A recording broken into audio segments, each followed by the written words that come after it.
नेपाली दिदीबहिनीहरूलाई मेरो विनम्र अनुरोध समस्या पर्दा चाहिँ नेपाली चाहिने तपाईँलाई हामीले चाहिँ तपाईँलाई पैसा उठाएर उद्धार गरेर पठाउनु पर्ने अघि पछि तपाईँहरूले चाहिँ नेपालीलाई गन्दै नगर्ने नेपाली नगर्ने भनेको होइन तपाईँ नेपालीको सँगलाई भेट्नुहोस् दाजुभाइको नाता लगाउनुहोस् दाजुभाइको एउटा सम्बन्ध स्थापित गर्नुहोस् तपाईँको समस्या बुझाउनु हामीले नेपालीका के समस्या देख्नुहुन्छ यहाँ नेपालीका समस्या तपाईँलाई धेरै कुरा मैले बताइसकेँ जस्तै तपाईँको यहाँ चाहिँ डेलिभरी बोयमा नेपालीलाई लिन्छ नि हाम्रो नेपाली दाजुभाइहरूलाई डेलिभरी बोयलाई अहिले नेपाली एम्बेसीले हाम्रै कारणले भिजा बन्द गरेको छ हेर्नुहोस् हामीले यो माग धेरैचोटि उठायौँ कि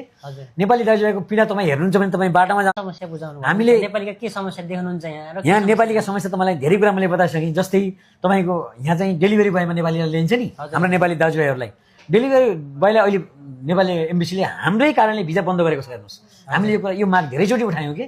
नेपाली दाजुभाइको पीडा तपाईँ हेर्नुहुन्छ भने तपाईँ बाटोमा नेपाली दिदीबहिनीहरूलाई मेरो विनम्र अनुरोध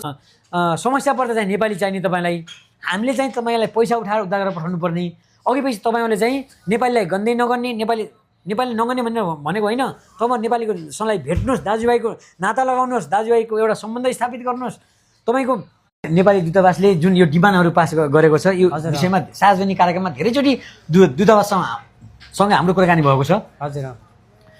दूतावासका महामन्त्रीले के भन्नुभएको छ भने 85 केटी भन्दा तल हामीले कुनै पनि डिमान्ड पास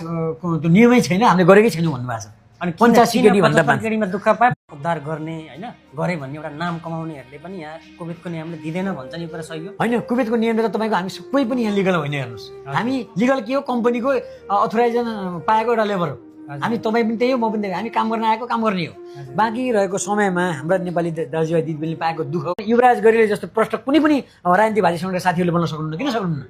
मैले यस्तो कुरा प्रश्न रूपमा राख्न सक्नु पर्यो नि। तपाईँको चाहिँ डेभलपमेन्टको कुरा गऱ्यो भने के हुन्छ मान्छे दहीचुरी कुरा गरेर अगाडि बढ्न सकिँदैन। चित्र नबुझेको कुरा मिडियाको लागि बोल्नुहोस्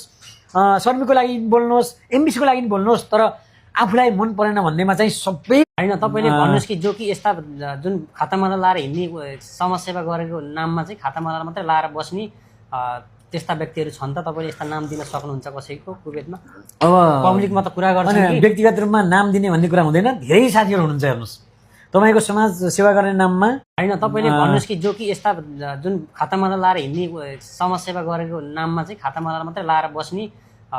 त्यस्ता व्यक्तिहरू छन् त तपाईँले यस्ता नाम दिन सक्नुहुन्छ कसैको कुवेतमा अब पब्लिकमा त कुरा गर्छ व्यक्तिगत रूपमा नाम दिने भन्ने कुरा हुँदैन। धेरै साथीहरू हुनुहुन्छ हेर्नुहोस्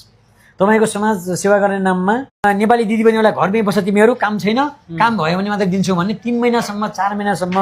एउटा नेपालीले 75 केटीमा कुवेतमा आएर सेलेरी पाउँदैन भने तपाईँको मनले मान्छ त्यसले के खाने त्यसको बच्चाले के खाने त्यसको परिवारले के खाने इभन म तपाईँको 75 नखाला 100 खाला ल मेरोसम्म